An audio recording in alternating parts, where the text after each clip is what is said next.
밤에 잠 안 오면 제가 옆에서 따뜻한 차부터 끓여드릴게요.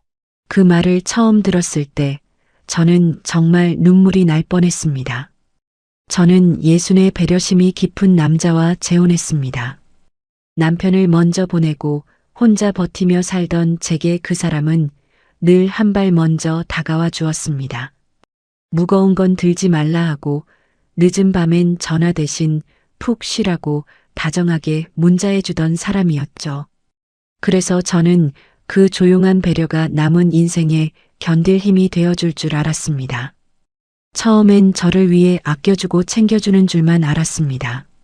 하지만 재혼 6개월 뒤 제 일상에 대체 무슨 일이 벌어지기 시작한 걸까요?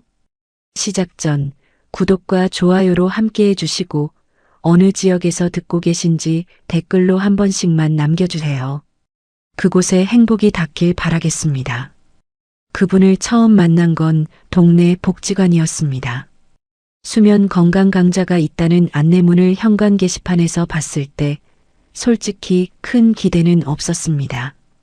그냥 집에만 있기가 답답했고 뭐라도 하면 나아지지 않을까 싶었습니다. 남편을 먼저 보내고 나서 4해째 혼자 살고 있었거든요. 새벽마다 도시락 반찬 배달을 나가고 오전 일을 마치고 빌라로 돌아오면 집이 참 컸습니다. 크다는 게 넓다는 뜻이 아니었습니다. 사람 하나가 빠진 자리만큼 공허하다는 뜻이었습니다. 갱년기 이후 불면이 심해졌습니다. 눕기만 하면 자다가 자꾸 깼고 한번 눈이 떠지면 새벽 2시, 3시까지 천장만 봤습니다. 쓸데없는 걱정이 새벽 공기만큼 차갑게 밀려들었습니다. 자식들한테 말해봤자 커피 좀 줄이라는 소리나 들었고 그것도 한두 번이지 자꾸 말하기도 지쳤습니다. 밤이 두려운 게 아니라 밤을 혼자 견디는 게 두려웠습니다. 그래서 강좌를 들으러 갔습니다. 강의실은 복지관 2층에 있었습니다. 접이식 의자가 몇 줄 놓여 있었고 앞쪽에 작은 스크린이 있었습니다. 저처럼 혼자 온 분들이 대부분이었습니다. 나이대도 비슷했습니다. 강의는 수면 위생이니 멜라토닌이니 하는 이야기들이었는데 솔직히 귀에 잘 들어오지 않았습니다. 그냥 앉아서 바깥 공기 마시고 왔다는 것만으로도 충분했습니다. 강의가 끝나고 사람들이 하나둘 나가는데 제 옆에 앉아있던 분이 말을 걸었습니다. 차 한잔하고 가세요. 종이컵에 대추차를 담아서 건네는 손이었습니다. 따뜻했습니다. 저는 그냥 받았습니다. 그분이 말했습니다. 잠이 안 오는 사람은 몸보다 마음이 먼저 놀라있더군요. 그 말이 이상하게 오래 남았습니다. 강사가 한 말도 아니고 대단한 말도 아니었는데요. 저는 그냥 웃고 넘기려 했는데 그분은 제 손이 차갑다고 하면서 조금 더 앉아있다 가라고 했습니다. 바깥은 쌀쌀했고 차는 따뜻했습니다. 그분이 문상철 씨였습니다. 66이라고 했습니다. 그 뒤로 복지관에서 몇 번 더 마주쳤습니다. 상철 씨는 요란한 사람이 아니었습니다. 크게 웃거나 먼저 나서는 타입이 아니라 그냥 자연스럽게 옆에 있다가 제 표정이 안 좋으면 한마디 건지는 식이었습니다. 그런데 그 한마디가 이상하게 제 상황을 정확히 짚었습니다. 오늘 얼굴이 어제보다 안 좋아 보여요. 어젯밤 또 설쳤죠? 처음엔 조금 부담스러웠습니다. 그런데 솔직히 싫지 않았습니다. 누군가 제 얼굴만 보고도 어떤 밤을 보냈는지 알아본다는 게 오래간만의 일이었으니까요. 자식들은 바빴고 친구들도 각자 살기 바빴습니다. 제 밤을 자세히 들여다보는 사람이 없었거든요. 나중에는 상철 씨가 제가 배달 마치고 나오는 시간을 기억하고 있다가 기다리는 일도 생겼습니다. 저는 처음엔 우연인 줄 알았는데 3번, 4번 반복되니 그게 아니었습니다. 그분은 제 일정을 꿰고 있었고 저는 그걸 열심히 챙겨준다는 신호로 받아들였습니다. 상철 씨는 제가 불면 때문에 믹스커피를 하루 2잔씩 마신다는 것도 들었고, 딸과 밤늦게 통화하면 오히려 더 잠이 달아난다는 것도 들었습니다. 제 배달 구역이 어디인지, 아침 몇 시에 나가는지, 빌라가 오래된 건물이라 보일러가 약하다는 것도 다 알고 있었습니다. 저는 그때 그걸 다 말했거든요. 관심을 가져주니까 자꾸 말하게 됐습니다.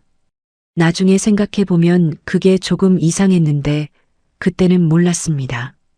반년쯤 교류가 이어졌고 상철 씨는 어느 날 조심스럽게 말을 꺼냈습니다. 이 나이에 혼자 사는 게 건강에 제일 안 좋아요. 둘이 의지하면서 사는 게 낫지 않을까요? 저는 처음엔 쉽게 대답하지 못했습니다. 자식들 눈치도 있었고 남편 기일이 아직 마음에 걸리기도 했습니다. 그런데 상철 씨는 급하게 밀어붙이지 않았습니다. 그냥 기다려주면서 올 때마다 조용히 뭔가를 챙겨줬습니다. 배달 다녀온 날 발이 아프다고 했더니 다음 날 발 마사지 기계를 갖다 놓았고 보일러가 약하다고 했더니 전기보온 방석을 사다 뒀습니다. 그 다정함이 제 마음을 움직였습니다. 저도 솔직히 외로웠거든요. 몸이 아플 때 차 한 잔 끓여줄 사람이 있으면 얼마나 좋겠냐는 생각을 한 번쯤 안 한 적이 없었으니까요. 밤에 잠 못 자면 옆에서 따뜻한 차부터 끓여주겠다는 그 말이 제 마음 어딘가를 건드렸습니다. 결국 저는 자식들한테 말했습니다. 딸은 처음엔 걱정을 했지만 워낙 상철 씨가 조용하고 점잖아 보이는 분이니 크게 반대하지 않았습니다. 아들은 그냥 엄마 좋으면 됐다고 했고요. 우리는 크게 알리지 않고 조용히 혼인신고를 했습니다. 이 나이에 잔치는 좀 민망하기도 했고 상철 씨도 우리끼리 조용히 살면 된다고 했습니다. 그 말이 저는 또 좋았습니다. 요란하지 않아도 된다는 게요. 합가하고 처음 한 달은 정말 다정했습니다. 상철 씨는 저녁이 되면 거실 조명을 낮게 바꿔줬습니다. 카모마일 차를 끓여서 내왔고 밤에 제가 뒤척이면 등을 토닥이면서 괜찮아요. 다시 자면 되죠 하고 낮게 말해줬습니다. 처음엔 그 손길이 참 따뜻했습니다. 사람 온기라는 게 이런 거구나 싶었거든요. 이 나이에 이런 배려를 받아보는 날도 있구나 하고 속으로 몇 번이나 생각했습니다. 상철 씨는 제가 새벽에 깨서 부엌으로 나오면 먼저 일어나 있기도 했습니다. 불을 환하게 켜지 않고 작은 주방 등만 켜둔 채로 물을 올려놓고 있었습니다. 아무 말 없이 따뜻한 것을 건네주고 옆에 앉아 있었습니다. 저는 그 침묵이 불편하지 않았습니다. 오히려 누군가 내 새벽을 같이 견뎌준다는 게 그렇게 든든할 수 없었습니다. 배달 나가는 날 아침엔 일찍 일어나 도시락을 싸줬습니다. 반찬을 많이 넣으면 무겁다며 딱 2가지만 넣고 물통도 챙겨줬습니다. 돌아오면 따뜻하게 데워둔 국이 있었습니다. 저는 그때마다 생각했습니다. 이 사람이 내 남은 인생을 함께 버텨줄 사람이구나 하고요.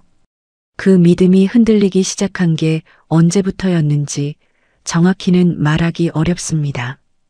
갑자기 달라진 게 아니었거든요. 아주 천천히 거의 느끼지 못할 만큼 조금씩 달라졌습니다. 처음 이상함을 느낀 건 믹스커피 때문이었습니다. 어느 날 아침 서랍을 열었더니 믹스커피가 없었습니다. 제가 늘 2-3봉씩 사다 넣어두는 서랍이었는데 아무것도 없었습니다. 상철 씨한테 물었더니 그분이 말했습니다. 믹스커피가 수면을 망쳐요. 제가 치웠어요. 대신 루이보스 티박스를 사다 놓았다고 했습니다. 저는 처음엔 그러려니 했습니다. 건강이 안 좋다는데 굳이 싸울 일도 아니었으니까요. 그냥 앞으로 마시지 말자고 생각했습니다. 그 다음엔 저녁 8시 이후 전화를 받지 않는 게 좋다고 했습니다. 밤엔 작은 감정도 커지거든요. 전화 한 통에 뇌가 깨어나요. 말 자체는 틀리지 않았습니다. 저도 실제로 밤늦게 딸이랑 통화하면 감정이 일렁이고 잠이 더 달아나는 일이 있었으니까요. 그래서 고개를 끄덕였습니다. 그런데 그게 시작이었습니다. 며칠 뒤엔 제 오랜 친구 경분 얘기를 꺼냈더니 상철 씨가 말했습니다. 그 사람은 말이 너무 많아서 기를 빼는 타입이에요.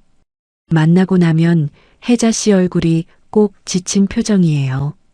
저는 그날 말을 못했습니다. 경분이 말이 많긴 하지만 그 수다가 저한테 얼마나 숨통이 됐는지는 설명하기가 어려웠거든요. 대신 그냥 그랬냐고 했습니다. 그리고 넘어갔습니다. 복지관 모임 얘기를 하면 모이면 결국 자식 흉이랑 남 흉만 보는 자리라고 했고 조카 결혼식 이야기만 꺼내도 남일에 감정 너무 쓰지 말라고 눌렀습니다. 딸과 통화를 길게 하면 자식 걱정이 불면의 시작이라고 했습니다. 저는 그 말들을 들을 때마다 고개를 끄덕였습니다. 틀린 말 같지 않았거든요. 나는 지금 건강 관리를 받고 있는 거라고 그렇게 이해했습니다. 그런데 어느 순간부터였습니다. 친구를 만나고 와서도 즐거웠다는 말을 못하게 됐습니다. 대신 오늘 별일 없었다고 어디 잠깐 바람만 쐬고 왔다고 그렇게 말하게 됐습니다. 마치 제 하루를 설명하는 게 아니라 컨디션 보고서를 내는 것 같은 기분이 들기 시작했습니다. 그때 처음으로 조금 이상하다는 생각이 들었습니다. 건강을 챙긴다면서 왜 제 하루는 점점 더 작아지고 있는 걸까 싶었습니다. 말하지 않아야 할 것들이 생기고 하지 않아야 할 표정이 생기고 조심해야 할 시간들이 생겨나는 건데 그게 건강한 생활과 어떻게 같은 말인지 저는 그때 설명할 수가 없었습니다. 어느 날은 제 휴대폰 쪽으로 상철 씨 손이 갔습니다. 처음엔 그냥 옆에 앉아 있다가 화면을 슬쩍 보는 정도였는데 어느 날은 알림이 자꾸 울리면 뇌가 쉬지 못한다며 제 휴대폰을 받아 설정을 만지기 시작했습니다. 저는 잠깐 뭐 하냐고 물었는데 상철 씨가 말했습니다. 방해금지 모드 설정하는 거예요. 밤에 알림 오면 또 깨잖아요. 틀린 말은 아니었습니다. 그래서 저는 그냥 두었습니다. 그런데 그 뒤로 복지관 단체방 알림이 꺼져 있었고 예전 배달 동료들 채팅방 알림도 없어져 있었습니다. 사촌 언니네 가족방도 조용해졌습니다. 저는 처음엔 제가 뭔가 잘못 건드린 줄 알았는데 나중에 날짜를 맞춰보니 상철 씨가 제 휴대폰을 만진 날과 겹쳐 있었습니다. 그날 이후 저는 휴대폰을 충전할 때 손이 닿지 않는 쪽에 두기 시작했습니다. 뭔가를 의심한 게 아니었습니다. 그냥 그렇게 하고 싶었습니다. 그 마음이 뭘 뜻하는지 그때는 제대로 들여다보지 않았습니다. 합가한 지 2달쯤 됐을 때였습니다. 저는 거울 앞에서 립스틱을 바르고 있었습니다. 경분이랑 오랜만에 복지관 근처에서 차 한잔 하기로 한 날이었습니다. 상철 씨가 거울 너머로 저를 보더니 말했습니다. 그렇게 꾸미고 나가면 마음만 붕 뜨는 거예요. 저는 립스틱을 바르던 손을 멈췄습니다. 그리고 잠깐 그분을 봤습니다. 상철 씨는 그냥 신문을 보면서 담담하게 말했습니다. 나무라는 게 아니라 그냥 사실을 말하는 것처럼요. 저는 그냥 알겠다고 했습니다. 립스틱은 그대로 발랐습니다. 하지만 나가는 내내 마음이 무거웠습니다. 경분을 만나서 차를 마시는 동안에도 뭔가 즐기면 안 될 것 같은 느낌이 들었습니다. 웃음이 터질 뻔하다가도 괜히 움츠러들었습니다. 그리고 집에 돌아와서 저는 오늘 별일 없었다고 했습니다. 경분이랑 만났다는 말도 먼저 꺼내지 않았습니다. 상철 씨가 물었습니다. 오늘 어디 갔다 왔어요? 저는 잠깐 복지관 쪽으로 바람 좀 쐬고 왔다고 했습니다. 거짓말이었습니다. 그게 저한테는 처음 하는 거짓말이었습니다. 그 거짓말을 하면서 손이 조금 떨렸습니다. 그런데 이상하게 그 손 떨림이 두려움이 아니라 뭔가 다른 감각이었습니다. 나중에 생각해 보니 그게 제가 스스로를 지키려는 본능이었던 것 같습니다.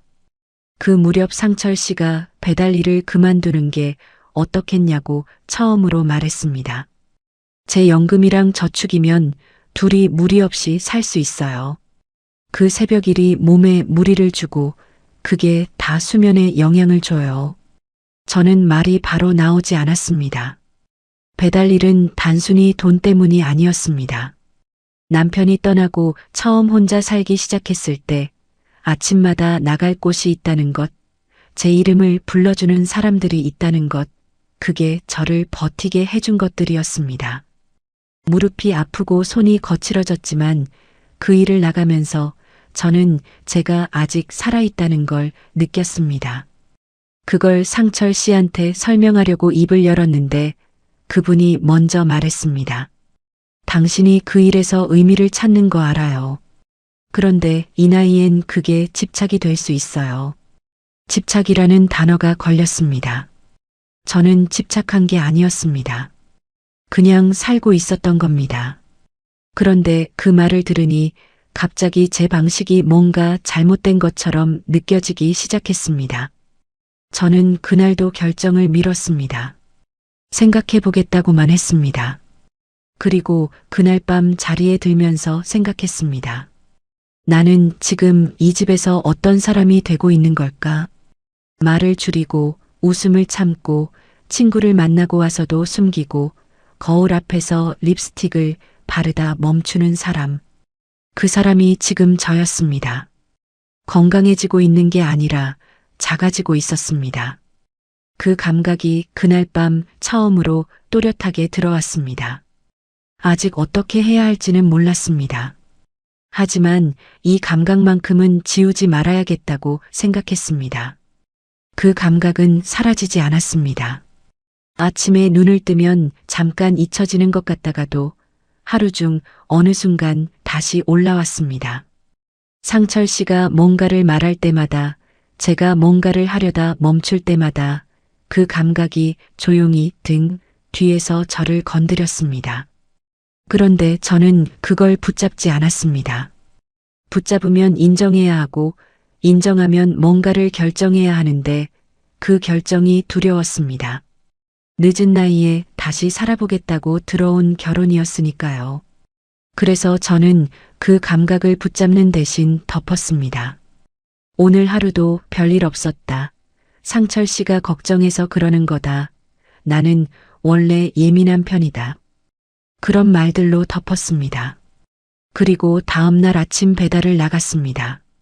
그 무렵부터 상철 씨의 방식이 조금 더 촘촘해졌습니다. 처음에는 제 생활 습관 몇 가지를 고쳐주려는 것처럼 보였는데 그게 어느새 제 하루 전체를 감싸기 시작했습니다. 커피를 치우고 전화 시간을 정하고 외출을 눈치 보게 만드는 것들이 하나씩 쌓였습니다. 각각은 작았습니다. 그런데 하나씩 쌓이다 보니 어느 날 보면 제 하루가 전부 달라져 있었습니다. 아침에 배달 나가기 전에 상철 씨는 꼭 한마디를 했습니다. 오늘 컨디션이 어때요? 처음엔 그냥 걱정하는 말처럼 들렸습니다. 그런데 그 질문이 매일 반복되면서 저는 배달 나가기 전에 먼저 제 컨디션을 보고해야 하는 사람이 됐습니다. 좋다고 하면 그냥 나갔지만 조금 피곤하다거나 어젯밤 설쳤다고 하면 오늘은 쉬는 게 낫겠다는 말이 따라왔습니다. 처음엔 그 말을 듣고 나가기도 했는데 자꾸 반복되다 보니 어느새 제 입에서 먼저 괜찮다는 말이 나오기 시작했습니다. 실제로 괜찮아서가 아니라 그냥 나가고 싶어서요. 그게 이상한 일이었습니다. 내 몸 상태를 말하는데 눈치를 봐야 하는 상황이 된 거니까요. 경분한테서 문자가 왔습니다. 혜자야, 요즘 왜 이렇게 연락이 없어? 어디 아파? 저는 그 문자를 오래 들여다봤습니다.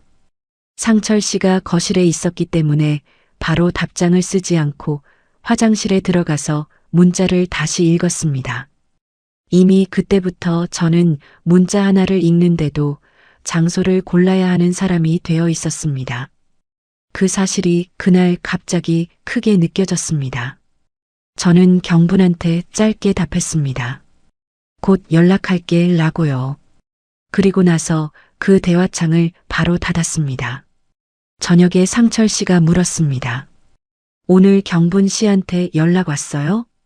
저는 심장이 한번 크게 뛰었습니다. 표정을 들키지 않으려고 밥그릇만 봤습니다. 그리고 짧게 말했습니다. 모르겠어요. 요즘 알림이 없어서요. 거짓말이었습니다. 상철 씨는 그냥 고개를 끄덕였지만 저는 그 순간 뭔가 중요한 게 바뀌었다는 걸 느꼈습니다. 제가 남편에게 처음으로 거짓말을 했다는 것도 있었지만 거짓말을 하지 않으면 안 되는 상황이 되어 있다는 것, 그게 더 무거웠습니다. 며칠 뒤 상철 씨가 제 휴대폰을 다시 만졌습니다. 이번엔 클라우드 공유 설정을 켜놓은 것 같았습니다. 나중에 설정을 들여다보다가 발견했는데 제가 켠 기억이 없는 설정이었습니다. 그게 켜져 있으면 제 사진과 문자가 연동된 기기에서 보일 수 있었습니다. 저는 그 설정을 조용히 껐습니다. 그리고 상철 씨한테 말하지 않았습니다. 그날 이후 저는 중요한 문자는 읽고 바로 화면을 끄는 버릇이 생겼습니다. 경분한테 오는 문자, 딸한테 오는 문자, 복지관 안내 문자들이요. 읽었다는 흔적을 남기지 않으려는 게 아니라 그냥 내 것을 내가 먼저 보고 싶었습니다. 그 마음이 어떤 의미인지는 애써 생각하지 않았습니다. 그 주 목요일에 복지관 모임 안내문이 왔습니다. 봄맞이 차 모임이 있다는 내용이었습니다. 저는 가고 싶었습니다. 오랜만에 수님 언니도 보고 싶었고 경분도 보고 싶었습니다. 저녁 식사 중에 살짝 꺼냈습니다. 복지관에서 모임이 있다고 하는데요. 상철 씨가 말했습니다. 모임 가면 사람들이 서로 이런저런 얘기 나누다가 감정이 올라오잖아요. 그게 다 수면을 방해하는 거예요. 저는 그 말에 바로 반박하지 않았습니다. 뭔가를 말하려다가 멈췄습니다. 상철 씨는 밥을 먹으면서 덧붙였습니다. 모임 나가서 자식 이야기, 남편 이야기 하다 보면 꼭 감정이 건드려지더라고요. 그날 밤 혜자 씨 얼굴 보면 티가 나요. 그 말이 참 교묘했습니다. 틀리지 않은 것처럼 들렸거든요. 실제로 사람들 이야기를 듣다 보면 감정이 올라오는 일이 없지 않았으니까요. 그래서 저는 또 고개를 끄덕였습니다. 결국 그 모임에 나가지 않았습니다. 집에 있으면서 저는 창밖을 봤습니다. 복지관이 있는 쪽 방향이었습니다. 지금쯤 경분이랑 수님 언니가 앉아서 차를 마시고 있겠다 싶었습니다. 그 자리가 어떤 자리인지 저는 알고 있었습니다. 별 이야기나 하고 별 이유 없이 웃는 자리요. 그게 수면을 방해하는 감정 소모가 아니라 그냥 사람이 사람이기 위해 필요한 것이라는 걸 저는 알고 있었습니다. 그런데 그날은 그 말을 꺼내지 못했습니다. 그 다음 주였습니다. 딸이 저녁에 영상통화를 걸어왔습니다. 손주가 재롱을 부렸다며 화면을 이리저리 돌렸습니다. 저는 웃음이 났습니다. 방 안에 혼자 있었는데도 목소리를 낮췄습니다. 큰 소리로 웃으면 상철 씨가 한마디 할 것 같았거든요. 딸이 물었습니다. 엄마, 왜 이렇게 조용하게 말해? 어디 아파? 저는 아니라고 했습니다. 그냥 목이 좀 잠겼다고 했습니다. 통화를 끊고 나서 저는 한참을 그 자리에 앉아 있었습니다. 딸한테조차 목소리를 낮추고 있었다는 게 그때 처음으로 제 눈에 보였습니다. 얼마 뒤 거실로 나갔더니 상철 씨가 말했습니다. 딸이랑 통화했죠? 제가 네 했더니 그분이 말을 이었습니다. 자식 통화는 낮에 짧게 하는 게 좋아요. 밤에 감정이 열리면 잠들기 어렵거든요. 저는 아무 말도 하지 않았습니다.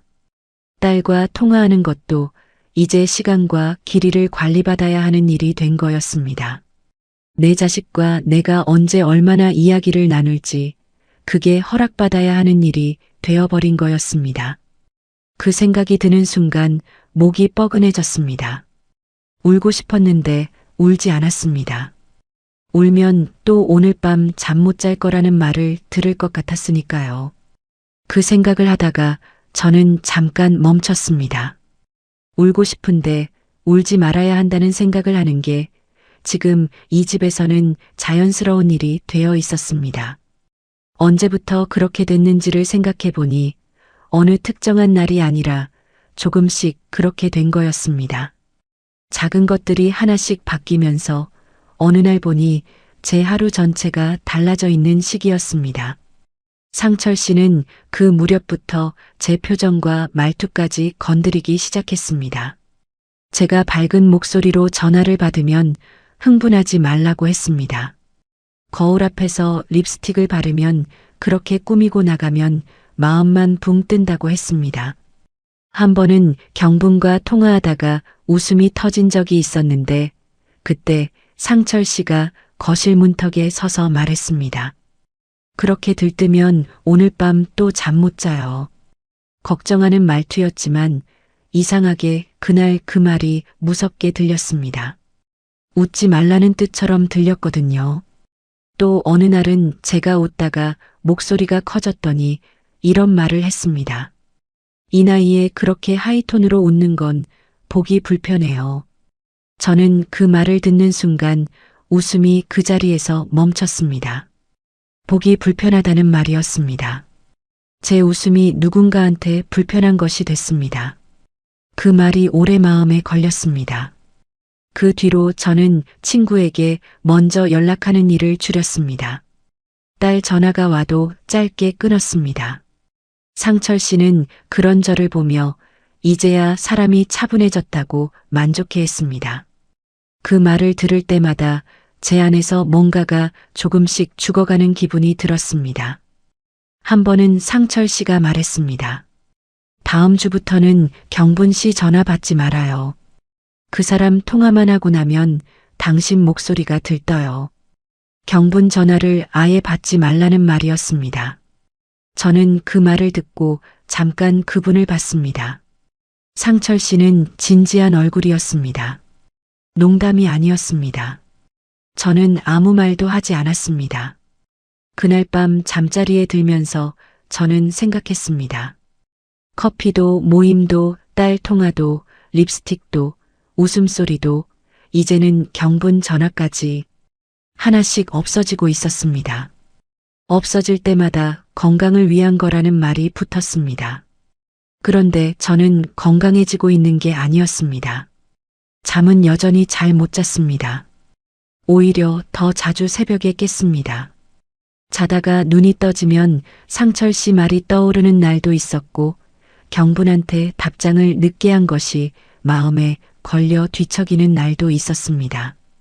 그러니까 저는 잠을 위해 그 생활을 견디고 있었는데 정작 그 생활 때문에 더 잠을 못 자고 있었던 겁니다. 그 역설이 그날 밤 처음으로 선명하게 보였습니다. 며칠 뒤 경분이 다시 문자를 보내왔습니다. 혜자야, 나 요즘 내가 걱정된다. 한 번만 나와. 저는 그 문자를 화장실에서 읽었습니다. 그리고 오래 들여다봤습니다. 경분의 문자는 늘 직선이었습니다. 돌리지 않고 꾸미지 않고 걱정되면 걱정된다고 바로 말하는 사람이었습니다. 그게 상철 씨가 기를 빼는 타입이라고 했던 바로 그 경분의 성격이었습니다. 저는 생각했습니다. 경분이 기를 빼는 사람인지 아니면 상철 씨가 경분을 그렇게 부르는데 이유가 있는 건지 그 질문이 머릿속에 들어오는 순간 저는 뭔가가 달라지는 걸 느꼈습니다. 그 전까지는 상철 씨 말을 의심하지 않았거든요. 그런데 그 문자를 읽으면서 처음으로 상철 씨의 말을 의심했습니다. 경분은 저한테 기를 빼는 사람이 아니었습니다. 오히려 만나고 나면 숨이 쉬어지는 사람이었습니다. 그걸 제가 가장 잘 알았습니다. 저는 경분한테 짧게 답했습니다. 이번 주 오전에 볼 수 있어. 답장을 보내고 나서 저는 휴대폰을 내려놓았습니다. 손이 떨리지 않았습니다. 오히려 이상하게 차분했습니다. 뭔가를 결정했다는 게 아니었습니다. 그냥 제가 하고 싶은 것을 했다는 느낌이었습니다. 그게 오래간만이었습니다. 그날 밤은 이상하게 잠이 조금 왔습니다. 뭔가가 해결됐거나 좋아진 게 아니었습니다. 그냥 제가 오늘 조금 다른 선택을 했다는 것, 그게 마음 어딘가에 작은 자리를 만들어준 것 같았습니다. 그 자리가 아직 작고 불안정했지만 없는 것보다는 달랐습니다. 눈을 감으면서 생각했습니다. 경분을 만나고 나면 어떻게 될지 몰랐습니다. 상철 씨가 알게 되면 뭔가 말이 있을 거였습니다.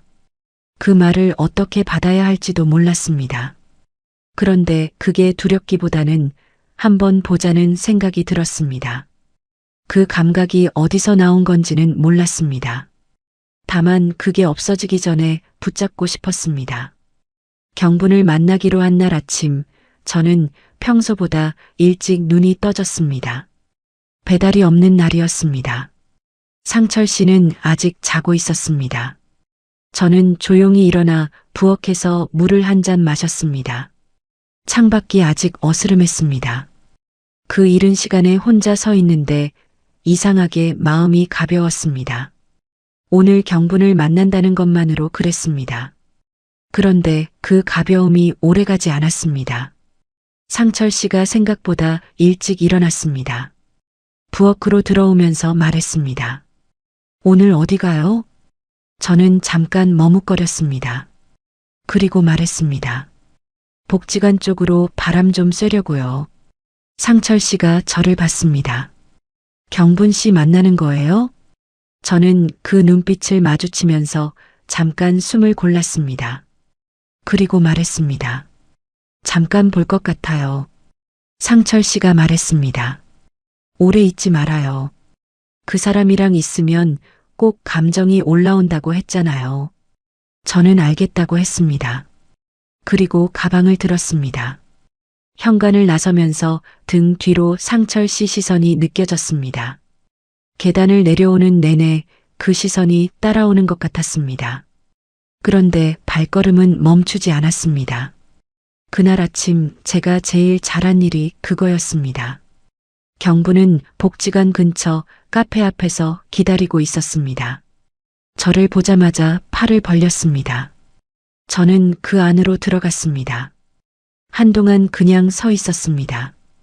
경분이 등을 토닥이면서 말했습니다.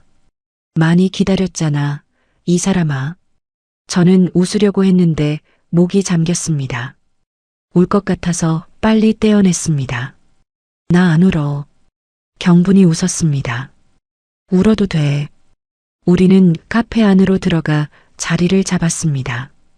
경분이 이것저것 시키면서 말했습니다. 요즘 물가가 말이 아니라는 이야기, 복지관 모임에 새로운 분이 있는데 말이 좀 많다는 이야기, 수님 언니 무릎이 요즘 안 좋다는 이야기. 저는 그 이야기들을 들으면서 웃었습니다. 처음엔 작게, 나중엔 조금 더 크게요. 누군가 제 말을 끊지 않고 끝까지 들어주는 자리가 이렇게 그리웠다는 걸 그날 처음 알았습니다. 경분이 커피를 한 모금 마시고 조심스럽게 말했습니다. 혜자야, 너 요즘 전화하면 숨 참고 말하는 사람 같아. 예전엔 웃을 때 눈부터 접히던 애가 요즘은 웃어도 뭔가 조심하는 것 같고. 저는 그 말에 커피잔을 내려놓았습니다. 경분이 말을 이었습니다. 내가 틀렸으면 좋겠는데 그 양반 좀 이상한 거 아니야? 저는 바로 대답하지 않았습니다. 뭐라고 해야 할지 몰랐습니다. 이상하다고 하자니 그게 너무 크게 들릴 것 같았고 괜찮다고 하자니 그게 거짓말 같았습니다. 한참 있다가 말했습니다. 나도 요즘 좀 이상하다는 생각은 해. 경분이 기다렸습니다. 저는 말을 이었습니다. 배려인 줄 알았는데 어느새 내 하루가 전부 허락받아야 하는 일이 됐거든. 커피 한 잔도, 전화 한 통도, 웃는 것도. 그 말을 소리내어 하고 나니까 손이 떨렸습니다. 마음속으로 계속 생각해온 말인데 막상 입 밖으로 나오니까 더 크게 느껴졌습니다. 경분이 말했습니다. 그거 배려가 아니야. 배려는 편해지는 거야. 내가 작아지면 그건 배려가 아니야. 그날 모임이 시작된 지 20분쯤 됐을 때였습니다. 저는 경분 이야기에 웃고 있었습니다. 오랜만에 제대로 웃는 것 같았습니다. 눈이 접히는 웃음이었습니다. 경분이 그 웃음을 보면서 이제 좀 살아있는 얼굴이네 하고 말하던 참이었습니다. 그때였습니다. 카페 앞으로 상철 씨가 걸어왔습니다. 저는 그분을 보는 순간 웃음이 그 자리에서 멈췄습니다. 경분도 말을 멈췄습니다. 상철 씨는 천천히 걸어와서 우리 테이블 옆에 섰습니다. 주변 테이블 사람들이 슬쩍 봤습니다. 상철 씨는 소리를 높이지 않았습니다. 오히려 더 낮고 또렷한 목소리로 말했습니다. 그런데 그 목소리가 주변에 다 들리는 크기였습니다. 이 나이에 그렇게 들떠서 웃고 다니면 밤에 또 잠 못 자요. 카페 앞이 조용해졌습니다. 경부는 입을 다물었습니다. 옆 테이블 분들이 저를 봤습니다. 저는 손에 쥔 종이컵만 내려다봤습니다. 상철 씨가 잠깐 사이를 두고 덧붙였습니다. 당신 건강 망가지는 걸 내가 옆에서 다 감당하는데 이렇게까지 말 안 들을 줄은 몰랐네요. 그 말이 끝나고 나서 아무도 말을 하지 않았습니다. 겉으로 보면 그건 아내를 걱정하는 남편이었습니다. 건강 때문에 걱정되어 따라온 남편이요. 하지만 저는 그 순간 몸이 먼저 알았습니다. 이건 걱정이 아니었습니다. 남들 앞에서 하는 길들이기였습니다. 내가 어디서 누구와 웃고 있는지를 확인하러 온 것이었습니다. 집에 돌아오는 길은 길게 느껴졌습니다. 경분이 따라오려 했는데 저는 괜찮다고 했습니다. 혼자 걷고 싶었습니다. 골목을 돌고 또 돌면서 저는 그 자리를 다시 떠올렸습니다. 상철 씨의 목소리, 주변 사람들의 시선, 경분이 입을 다물던 순간 그것들이 자꾸 머릿속에서 재생됐습니다. 카페 앞 그 자리에서 상철 씨는 끝까지 걱정하는 남편처럼 보였습니다. 하지만 저한테 그게 어떻게 들렸는지는 아무도 몰랐습니다. 당신은 혼자서는 조절이 안 되는 사람이니 내가 잡아줘야 한다는 말이었습니다. 그것도 남들 앞에서 확인시켜주는 방식으로요. 집에 들어서니 상철 씨는 거실 소파에 앉아 있었습니다. 저는 가방을 내려놓고 말했습니다. 그건 제 건강 걱정이 아니라 창피 주는 거였어요. 처음으로 따진 말이었습니다. 목소리가 떨렸지만 말은 나왔습니다. 상철 씨가 저를 봤습니다. 그리고 차갑게 웃으면서 말했습니다.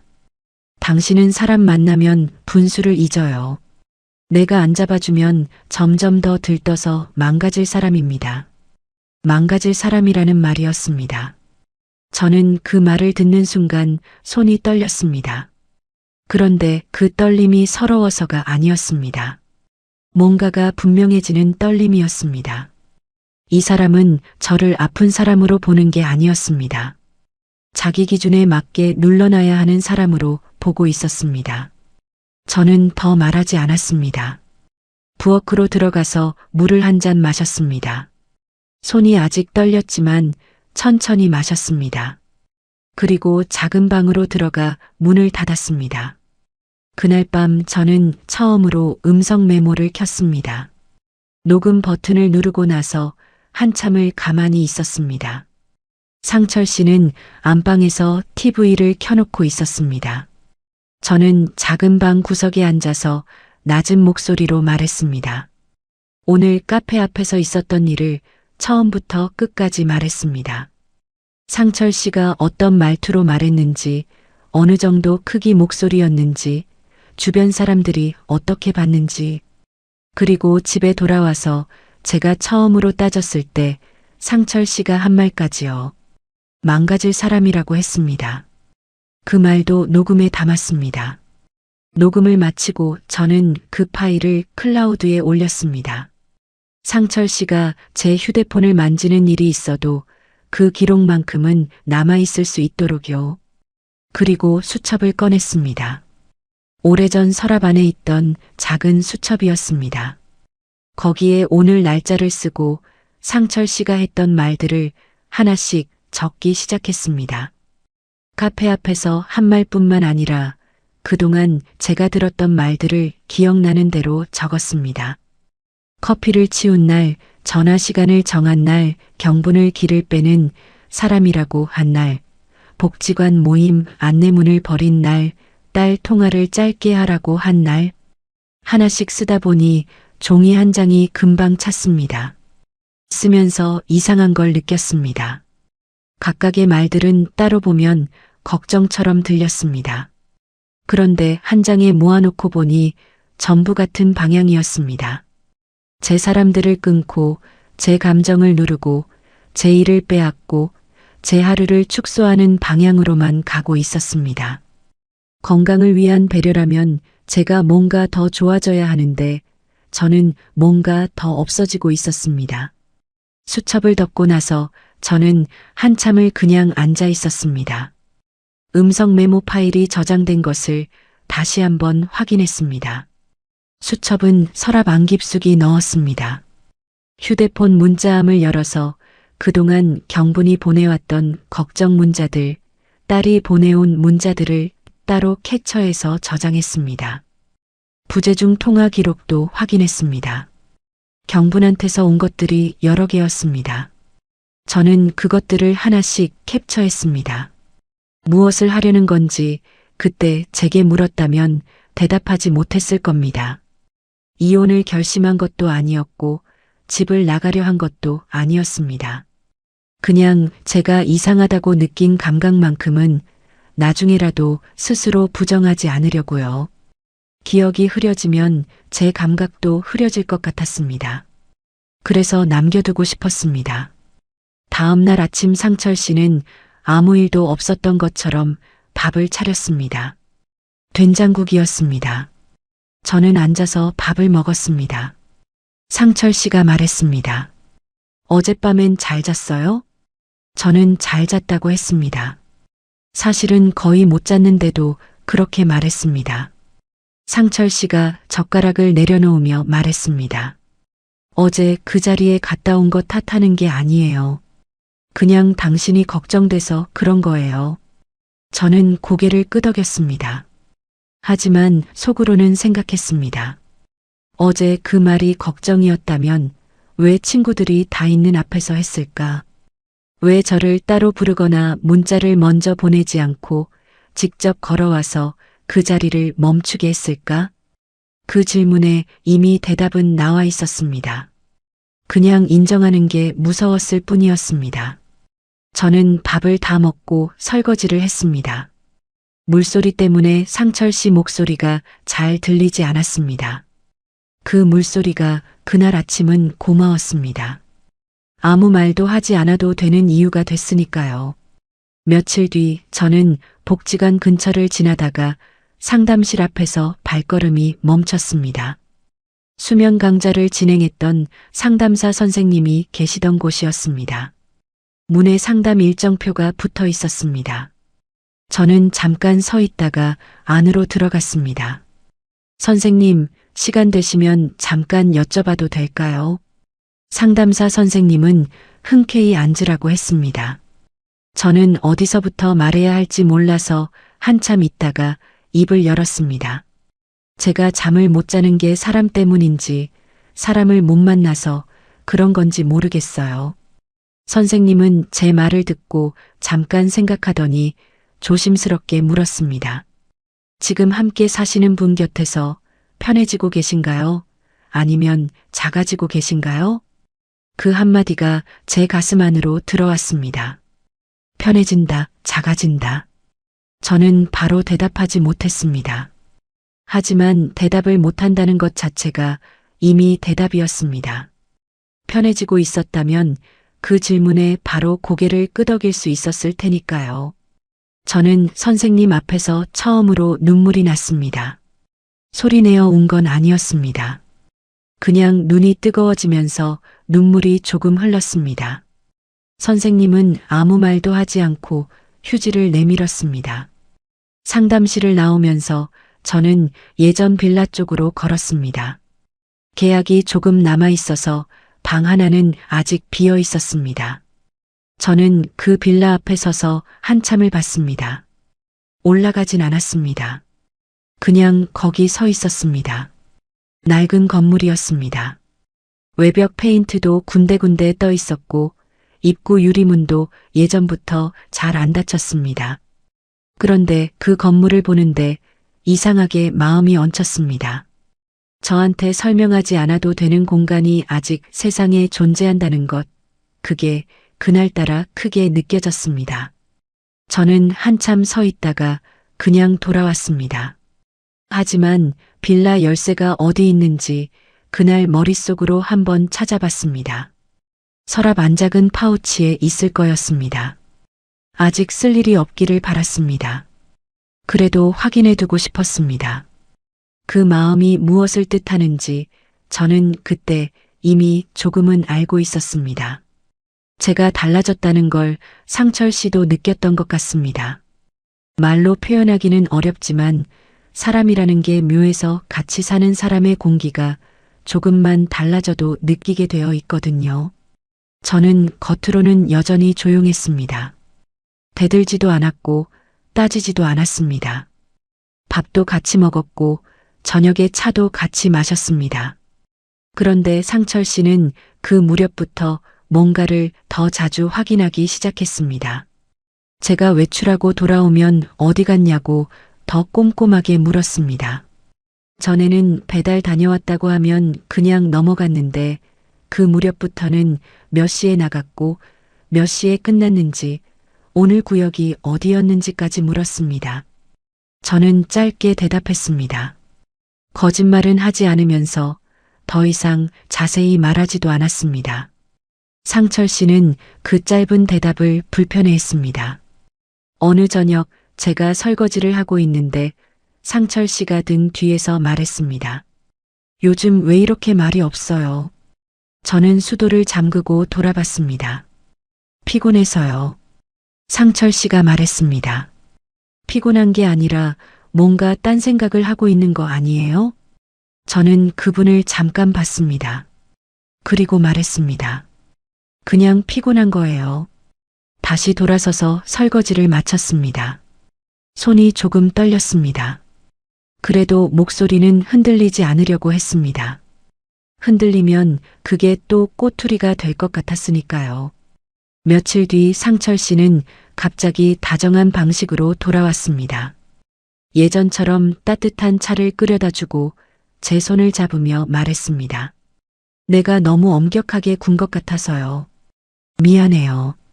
저는 그 말을 듣는 순간 몸이 긴장했습니다. 기쁘지 않았습니다. 왜 그 말이 기쁘지 않은지는 그 자리에서 바로 알았습니다. 진심이 아니라는 게 느껴졌기 때문입니다. 저를 다시 부드럽게 묶어두려는 것이라는 게 이미 그 패턴을 여러 번 봐왔기 때문에 알 수 있었습니다. 상철 씨는 그날 저녁 고기를 구웠습니다. 제가 좋아하는 반찬도 따로 차렸습니다. 식사 내내 살가운 말을 건넸습니다. 혜자 씨, 이번 주말에 어디 바람 쐬러 나갈까요? 꽃구경이라도. 저는 그냥 웃었습니다. 좋다 나쁘다 말하지 않고 그냥 웃었습니다. 상철 씨는 제 웃음을 긍정으로 받아들인 것 같았습니다. 그날 밤은 아무 말도 없이 끝났습니다. 그런데 그 다음 날이었습니다. 다정함은 하루를 넘기지 못했습니다. 아침에 제가 경분한테 먼저 문자를 보냈습니다. 짧은 문자였습니다. 잘 지내냐고, 곧 한번 보자고요.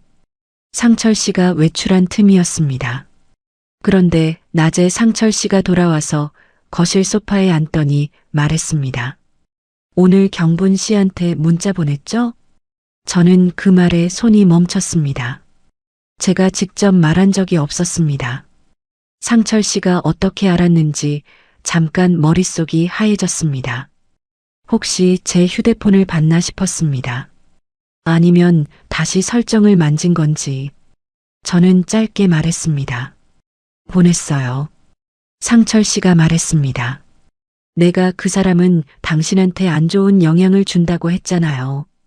저는 고개를 들었습니다. 오랜 친구예요. 상철 씨가 목소리를 조금 높였습니다. 오래됐다고 다 좋은 사람이 아니에요.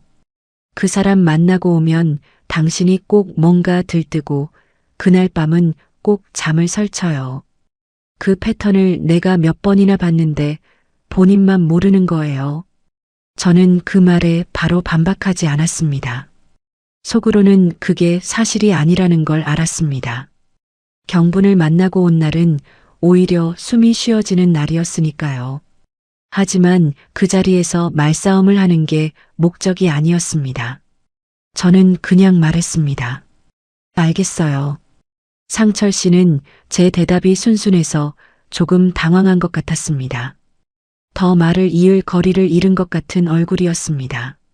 저는 부엌으로 들어갔습니다. 그날 저녁 저는 그 대화 내용을 수첩에 적었습니다. 경분한테 문자를 보냈다는 걸 어떻게 알았는지도 적었습니다. 그리고 휴대폰 설정을 살펴봤습니다. 클라우드 공유 설정이 다시 켜져 있었습니다. 제가 껐던 것이었는데 다시 켜져 있었습니다. 저는 그 설정을 조용히 껐습니다. 이번엔 상철 씨한테 말하지 않았습니다. 며칠이 지나고 상철 씨가 배달 일을 그만두는 이야기를 다시 꺼냈습니다. 이번엔 전보다 구체적이었습니다. 제 통장에서 매달 생활비를 넉넉하게 드릴게요. 혜자 씨가 쓸 돈은 제가 다 챙길 테니까 그 힘든 일 그만하고 집에서 건강 좀 챙기세요. 저는 그 말을 들으면서 속이 서늘해졌습니다. 배달 일을 그만두면 저는 매달 상철 씨한테 생활비를 받아야 했습니다. 그러면 제가 어디에 쓰고 누구를 만나고 어디에 가는지가 다 상철 씨 손을 거쳐야 했습니다. 경제적으로도 엮이게 되는 거였습니다. 그게 어떤 의미인지는 설명하지 않아도 알 수 있었습니다. 저는 짧게 말했습니다. 좀 더 생각해 볼게요. 상철 씨가 말했습니다. 뭘 더 생각해요? 내가 챙겨준다는데 뭐가 걱정이에요?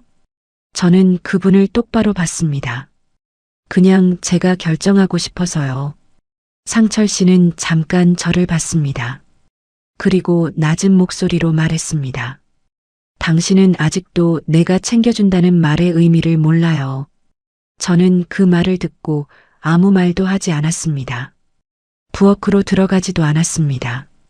그냥 그 자리에 앉아 있었습니다. 상철 씨가 더 말을 하다가 결국 안방으로 들어갔습니다. 혼자 남은 거실에서 저는 생각했습니다. 챙겨준다는 말이 왜 이렇게 무겁게 들릴까? 챙겨준다는 말이 따뜻하게 들리지 않고 묶어둔다는 말처럼 들리는 건 왜일까? 그 질문에 이미 대답은 나와 있었습니다. 그날 밤 상철 씨가 잠든 것 같았고 저는 작은 방에서 수첩을 다시 펼쳤습니다. 적어둔 말들을 처음부터 다시 읽었습니다.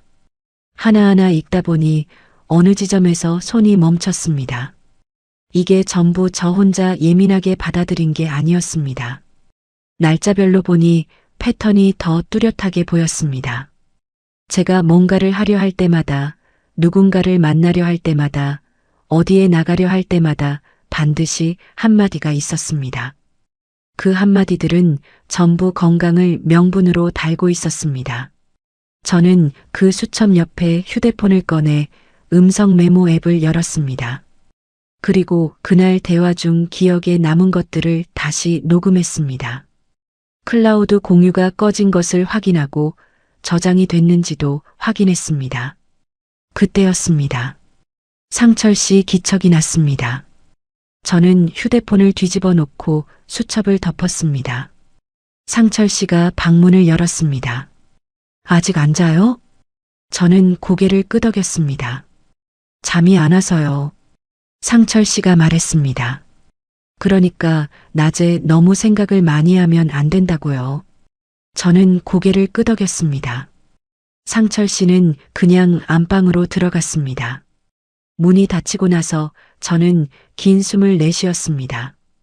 그 다음 주였습니다. 상철 씨가 처음으로 딸 얘기를 직접 꺼냈습니다. 저녁 식사 중에 말했습니다. 요즘 딸이 자주 연락해요? 저는 보통 때처럼 대답했습니다. 가끔이요. 상철 씨가 말을 이었습니다. 딸이 자꾸 연락하면 혜자 씨가 집에 집중을 못해요. 자식들이야 자기 살기 바쁜데 그쪽에 감정 너무 쓰면 결국 당신만 소모돼요. 저는 그 말을 들으면서 밥숟가락을 내려놓았습니다. 딸 얘기가 이런 식으로 나온 건 처음이었습니다.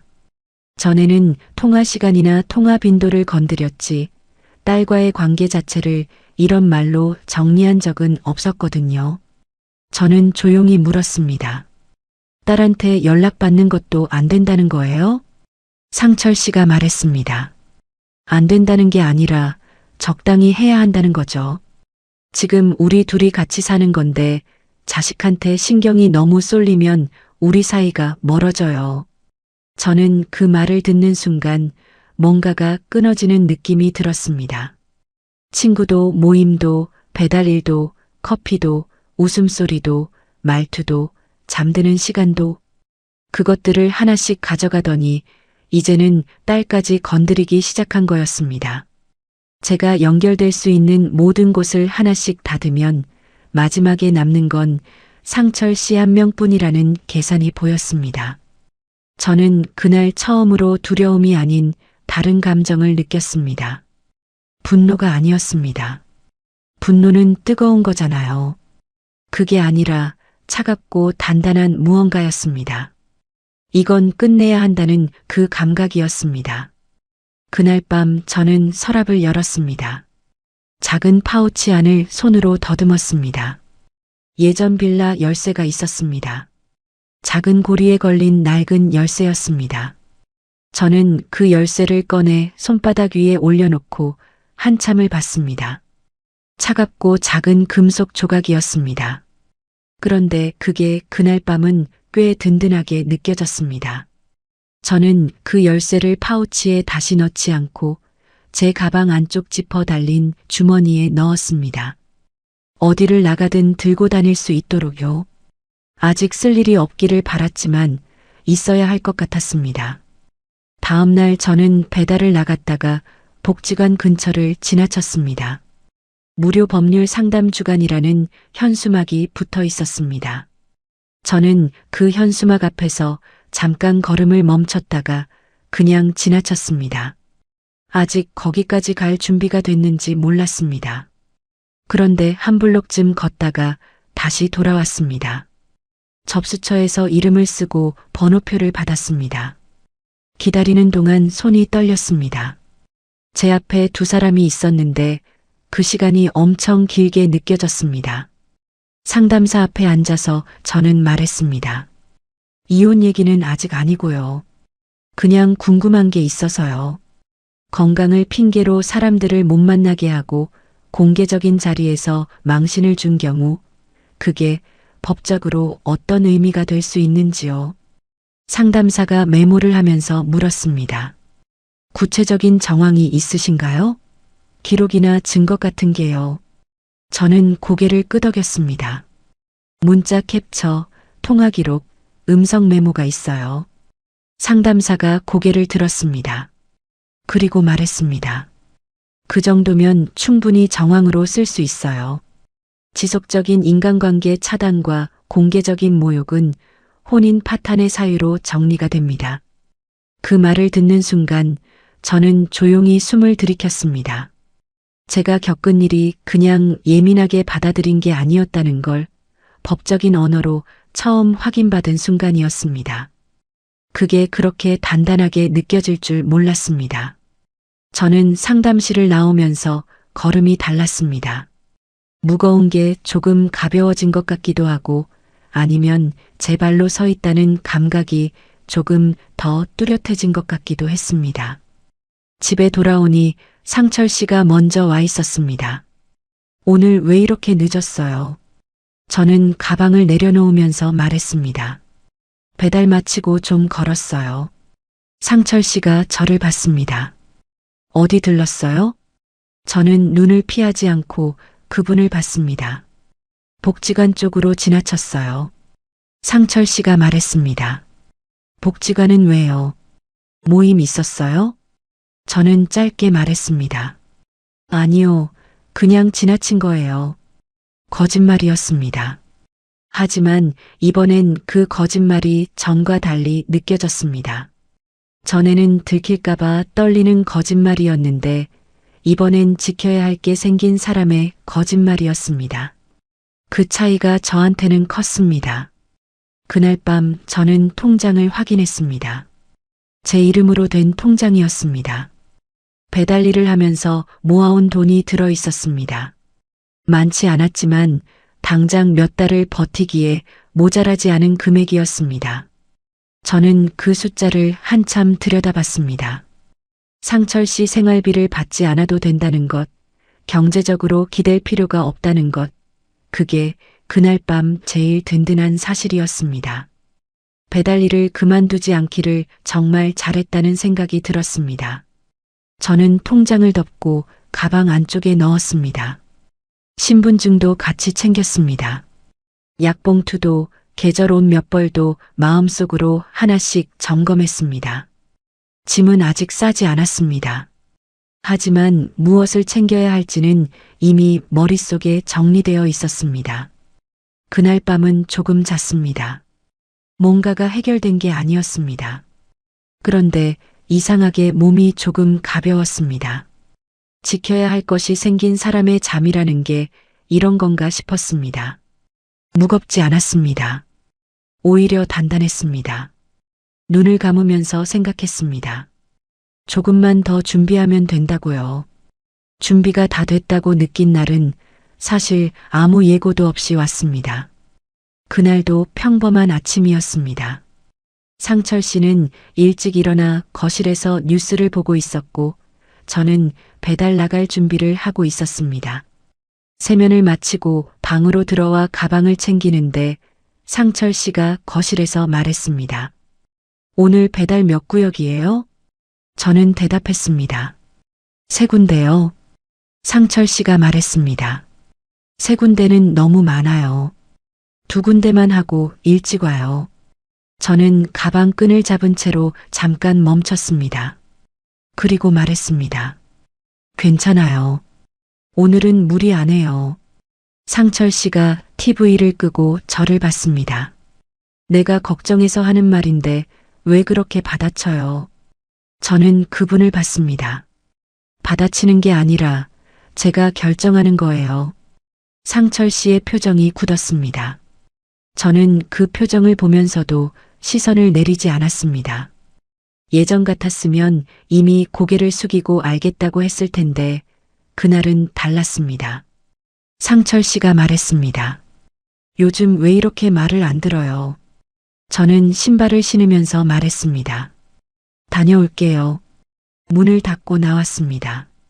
계단을 내려오는데 심장이 빠르게 뛰었습니다. 손도 약간 떨렸습니다. 그런데 발걸음은 흔들리지 않았습니다. 그 차이가 그날 아침 제일 선명하게 느껴진 것이었습니다. 배달을 마치고 저는 곧장 집으로 들어가지 않았습니다. 근처 공원 벤치에 앉아서 경분한테 전화를 걸었습니다. 경분은 2번 만에 받았습니다. 혜자야. 저는 말했습니다. 경분아, 나 오늘 나올 것 같아. 경분이 잠깐 말이 없다가 물었습니다. 진짜로? 저는 고개를 끄덕였습니다. 전화니까 보이지 않았겠지만 그냥 고개를 끄덕였습니다. 응. 오늘 아니면 내일. 짐은 별로 없어. 그냥 중요한 것들만 챙길 거야. 경분이 말했습니다. 알겠어. 나 언제든지 있어. 연락만 해. 전화를 끊고 나서 저는 한참을 벤치에 앉아 있었습니다. 하늘이 흐렸습니다. 바람도 좀 불었습니다. 그런데 이상하게 그날 공기가 무겁지 않았습니다. 오히려 오래간만에 바깥 공기를 제대로 마시는 것 같은 느낌이 들었습니다. 저는 그 벤치에 앉아서 한 가지를 더 생각했습니다. 딸한테는 나중에 말해야겠다고요. 나오고 나서 자리가 잡히면 말하자고요. 아직 불확실한 상태에서 딸을 불안하게 하고 싶지 않았습니다. 그게 제 나름의 순서였습니다. 집에 돌아오니 상철 씨는 나가고 없었습니다. 저는 현관에 들어서자마자 시계를 봤습니다. 상철 씨가 오후에 병원 예약이 있다고 했던 날이었습니다. 두어 시간은 될 거였습니다. 저는 그 시간이 충분하다고 생각했습니다. 먼저 작은 캐리어를 꺼냈습니다. 옷장 위에 올려둔 것이었습니다. 조용히 내렸습니다. 그리고 차근차근 챙겼습니다. 계절 옷 몇 벌, 내복, 자주 신는 신발 한 켤레, 세면 용품은 여분으로 사두었던 것들이 욕실 서랍에 있었습니다. 그걸 챙겼습니다. 상철 씨와 함께 쓰던 것들은 하나도 가져가지 않았습니다. 제 것만 챙겼습니다. 통장은 이미 가방에 넣어둔 지 며칠이 됐습니다. 신분증도요. 약봉투, 안경 케이스, 충전기 하나씩 집어넣었습니다. 수첩도 챙겼습니다. 적어둔 날짜들과 말들이 가득 찬 그 수첩이요. 그리고 휴대폰에 저장해둔 음성 메모 파일들을 다시 한번 확인했습니다. 클라우드에도 올라가 있는 것을 확인했습니다. 문자 캡처들도 따로 저장 폴더에 정리되어 있었습니다. 캐리어를 닫으면서 저는 방안을 한번 둘러봤습니다. 가져갈 게 더 있을까 하고 봤는데 생각보다 많지 않았습니다. 그 집에서 제 것이라고 할 수 있는 게 많지 않았습니다. 처음부터 그랬는지 아니면 살면서 그렇게 됐는지 잘 몰랐습니다. 그냥 그 방 안에서 제가 오래 사용한 것들이 많지 않다는 걸 그때 알았습니다. 캐리어를 들고 현관을 나서면서 저는 뒤를 돌아봤습니다. 한 번만 봤습니다. 그리고 문을 닫았습니다. 계단을 내려오면서 다리가 조금 후들거렸습니다. 그런데 이번에도 발걸음은 멈추지 않았습니다. 1층 현관을 나와 바깥 공기를 마셨을 때 저는 그냥 걸었습니다. 버스 정류장 쪽으로요. 예전 빌라까지는 버스로 2정거장이었습니다. 버스를 기다리는 동안 저는 캐리어 손잡이를 꽉 쥐고 있었습니다. 버스가 왔습니다. 올라탔습니다. 창밖으로 익숙한 골목들이 지나갔습니다. 배달을 다니면서 수도 없이 지나쳤던 길들이었습니다. 그 길들이 그날은 다르게 보였습니다. 제가 가고 있는 방향이 달라졌기 때문이었습니다. 빌라 앞에 도착했을 때 저는 열쇠를 꺼냈습니다. 가방 안쪽 지퍼 주머니에 넣어둔 것이었습니다. 손으로 꺼내 문에 꽂았습니다. 오래된 자물쇠라 한 번에 잘 안 열렸습니다. 2번 돌리니까 열렸습니다. 문을 열고 들어서자마자 낡은 장판 냄새가 났습니다. 오래 환기를 못 시켜서 공기가 좀 탁했습니다. 싱크대에 먼지도 앉아 있었습니다. 그런데 저는 그 낡고 조금 퀴퀴한 공기를 마시면서 숨이 쉬어졌습니다. 아무한테도 설명하지 않아도 되는 공간이었습니다. 몇 시에 잠드는지, 누구랑 통화했는지, 왜 웃었는지 보고하지 않아도 되는 곳이었습니다. 저는 캐리어를 방 한쪽에 세워두고 바닥에 앉았습니다. 한참을 그냥 앉아 있었습니다. 울 것 같았는데 울지 않았습니다. 서럽기보다는 어떤 감각이 돌아오는 느낌이었습니다. 손발이 제 것인 것 같은 느낌이요. 오래간만의 감각이었습니다. 얼마 지나지 않아 상철 씨한테서 전화가 오기 시작했습니다. 첫 번째 전화는 받지 않았습니다. 2번째도요. 3번째 전화가 왔을 때 저는 화면을 보면서 잠깐 생각하다가 받지 않았습니다. 그리고 문자가 왔습니다. 지금 어디 있어요? 저는 답장하지 않았습니다. 그 다음 문자가 왔습니다. 걱정돼서 그래요. 연락해요. 저는 그 문자도 읽기만 했습니다. 그 다음엔 이런 문자가 왔습니다. 당신 건강 생각해서 그런 건데 왜 이렇게 예민하게 받아들이냐? 당신 불면 다시 심해질 거다. 나 아니면 누가 그렇게 챙겨주냐? 저는 그 문자를 캡처했습니다. 그리고 저장해둔 폴더에 넣었습니다. 문자는 그 뒤로도 몇 개 더 왔습니다. 처음엔 걱정하는 척하다가 나중엔 이런 말도 왔습니다. 집을 나간 게 맞다면 당신이 잘못한 거다. 내가 뭘 그렇게 잘못했는지 말해봐. 저는 그 문자도 캡처했습니다. 그리고 경분한테 전화했습니다. 경분아, 나 나왔어. 경분이 말했습니다. 잘했어. 진짜 잘했다, 혜자야. 그 말에 저는 처음으로 눈물이 났습니다. 소리는 내지 않았지만 눈물이 흘렀습니다. 경분은 아무 말도 하지 않고 전화를 끊지 않았습니다. 한참을 그냥 같이 있어줬습니다. 그 침묵이 고마웠습니다. 위로한다는 말보다 그냥 옆에 있어준다는 게 그때 저한테 필요한 거였습니다. 다음 날 아침이 됐습니다. 저는 오래간만에 혼자 아침을 맞았습니다. 누가 몇 시에 일어나라고 한 것도 아니었고 오늘 컨디션이 어떠냐고 묻는 사람도 없었습니다. 그냥 눈이 떠져서 일어났습니다. 부엌에 나가 물을 올렸습니다. 싱크대에 먼지를 닦았습니다. 냉장고를 열었더니 텅 비어 있었습니다. 저는 웃음이 났습니다. 빈 냉장고가 그날은 무섭지 않았습니다. 오늘 채우면 된다는 생각이 먼저 들었습니다. 그리고 딸한테 전화를 했습니다. 목소리를 낮추지 않았습니다. 방문을 닫고 작게 말하지 않았습니다. 그냥 부엌에 서서 평소 목소리로 전화를 걸었습니다. 딸이 받았습니다. 엄마, 저는 말했습니다. 나 집에 나왔어. 예전 빌라에 있어. 딸이 잠깐 말이 없다가 물었습니다. 엄마, 괜찮아? 저는 고개를 끄덕였습니다. 응, 이제 괜찮아. 딸이 금방 오겠다고 했습니다. 저는 천천히 와도 된다고 했습니다.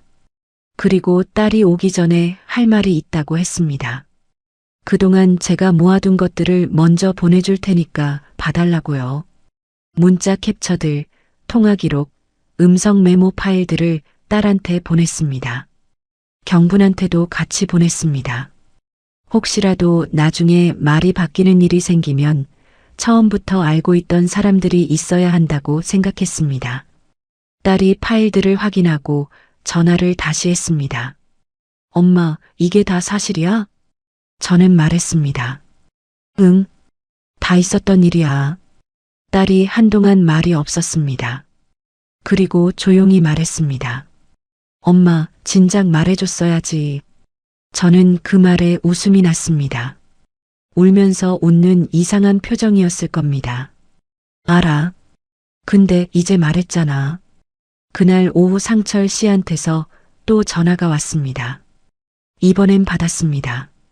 상철 씨가 말했습니다. 어디 있어요? 지금 당장 돌아와요. 저는 말했습니다. 돌아가지 않을 거예요. 상철 씨의 목소리가 높아졌습니다. 이게 무슨 짓이에요? 내가 얼마나 챙겼는데 이렇게 나가버려요? 저는 조용히 말했습니다. 챙긴 게 아니라 통제한 거였어요. 저는 그 두 가지가 다르다는 걸 이제 알아요. 상철 씨가 말했습니다.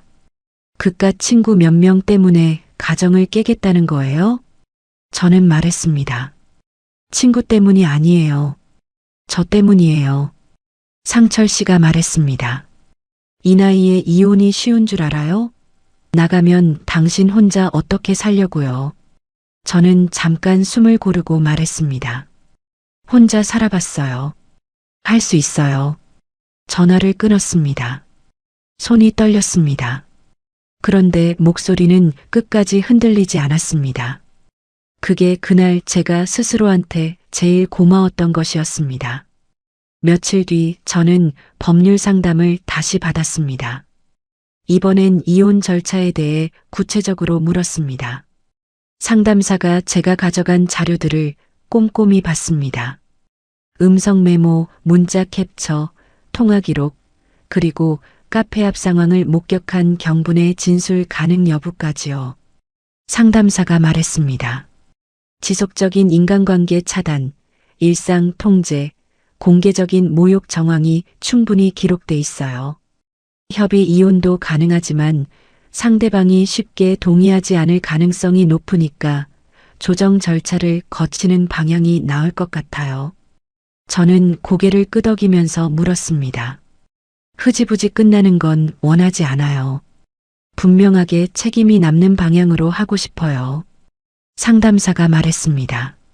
그렇게 하시면 됩니다. 자료가 있으니까요. 그 말이 단단하게 들렸습니다. 자료가 있으니까요. 제가 그 오랜 시간 동안 조용히 기록해온 것들이 이제 제 말의 무게가 되어주고 있었습니다. 그때 그 작은 수첩을 꺼내길 잘했다는 생각이 들었습니다. 음성 메모 버튼을 처음 눌렀던 그날 밤이 떠올랐습니다. 그게 다 여기로 이어져 있었습니다. 경분이 그날 저녁 빌라로 왔습니다. 반찬을 몇 가지 싸들고 왔습니다. 우리는 낡은 밥상 앞에 마주 앉아서 밥을 먹었습니다. 경분이 이것저것 떠들었고 저도 웃으면서 맞장구를 쳤습니다. 목소리를 낮추지 않았습니다. 웃음소리가 커져도 눈치 보지 않았습니다. 경분이 제 웃음을 보더니 말했습니다. 혜자야, 너 오늘 눈 접히면서 웃더라. 저는 그 말에 멈췄습니다. 눈이 접히면서 웃는 게 제 원래 웃음이었습니다. 그런데 그게 얼마만인지 저도 몰랐습니다. 상철 씨와 살면서 그 웃음이 언제부터 없어졌는지 정확히 기억이 나지 않았습니다. 그냥 어느 날부터 없어져 있었습니다. 저는 경분한테 말했습니다. 그랬어? 경분이 고개를 끄덕였습니다. 응, 오래간만이야. 나는 그 웃음이 보고 싶었어. 저는 그 말에 눈이 뜨거워졌습니다. 이번엔 울지 않으려고 참지 않았습니다. 그냥 눈물이 조금 흘렀습니다. 경분은 모른 척하면서 반찬 그릇을 치웠습니다. 그게 또 경분다웠습니다. 그날 밤 저는 오래간만에 일찍 잠자리에 들었습니다. 누가 몇 시에 자라고 해서가 아니었습니다. 그냥 몸이 피곤했고 눕고 싶었고 눈을 감았습니다. 자다가 한번 깼습니다. 새벽 2시쯤이었습니다. 눈을 떴을 때 천장이 보였습니다. 옆에 아무도 없었습니다. 그런데 이상하게 무섭지 않았습니다. 설명하지 않아도 되는 새벽이었습니다. 뒤척임을 해명할 필요도 없었습니다. 그냥 저 혼자 천장을 보다가 다시 눈을 감으면 됐습니다. 다시 잠이 들었습니다. 그게 그날 밤 제가 제일 오래 기억하고 싶은 장면이었습니다. 이혼 절차가 시작되고 나서 상철 씨는 처음 한동안 전화와 문자를 계속 보냈습니다. 내용은 번갈아가며 바뀌었습니다. 처음엔 걱정하는 말이었습니다. 밥은 먹고 있냐? 불면이 다시 심해지지 않냐? 혼자 있으면 힘들 텐데 그러니 돌아오라는 말이었습니다.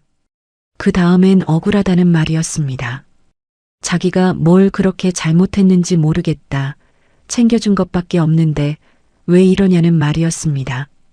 그리고 그 다음엔 협박에 가까운 말이었습니다.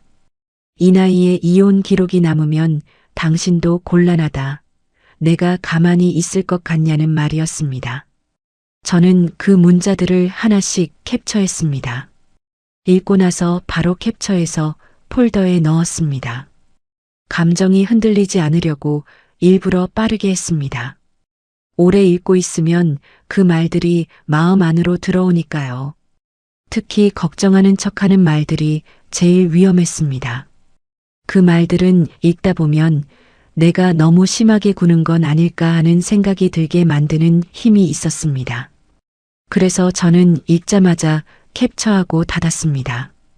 딸이 중간에 말했습니다. 엄마, 그 문자들 직접 읽지 말고 나한테 넘겨줘.